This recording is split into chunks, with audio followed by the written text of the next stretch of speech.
Hey guys, welcome to the Investors Post. I'm Kavish. In this video I talk to you about how can you start an online business? So let's start.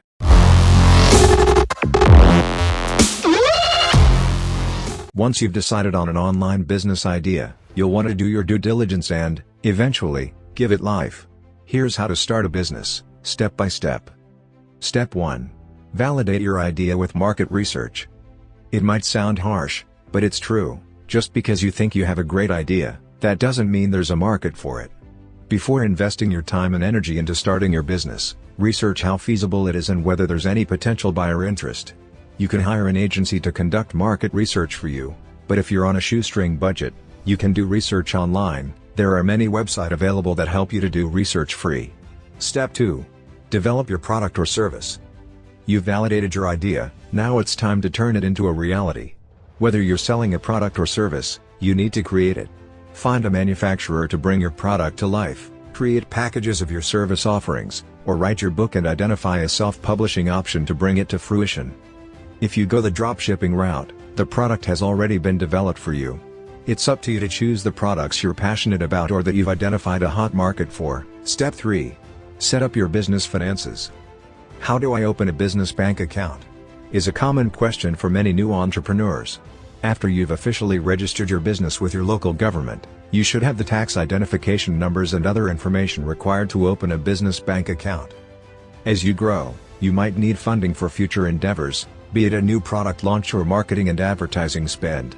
Having business bank accounts makes it easier for you to manage that capital, as well as track your revenue and expenses. Having a bank account is also helpful when it comes to tax preparation, since your business-related transactions will be in a single place. As your business finances get more complicated, hiring a professional accountant or tax professional could be a viable option. Step 4. Find vendors and suppliers. Product-based online businesses, in particular, may require lots of business relationships. For example, a manufacturer, a dropshipper, or a third-party logistics coordinator.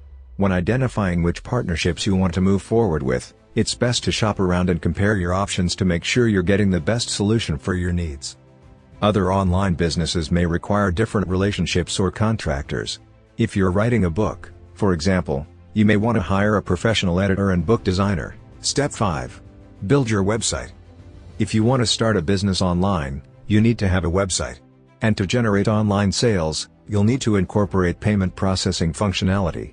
First, choose a domain name and verify that it's available. You can purchase a domain name for less than $20 a year in some cases. From there, you can build your own store on a platform like Shopify and start accepting payments from customers right away. Now it's time to bring your online business idea to life. If you've been thinking about ways to start a business, it's time to get out there and create an online money-making business in your spare time. You don't have to go all in. Start small with a side hustle and scale from there.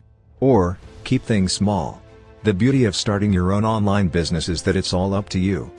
So that's it guys, I hope you understand all the process to start an online business. See you in next video. Thanks for watching. If you liked the video, please hit the like button. If you want to see more videos, hit the subscribe button. And if you have something to say, please leave a comment.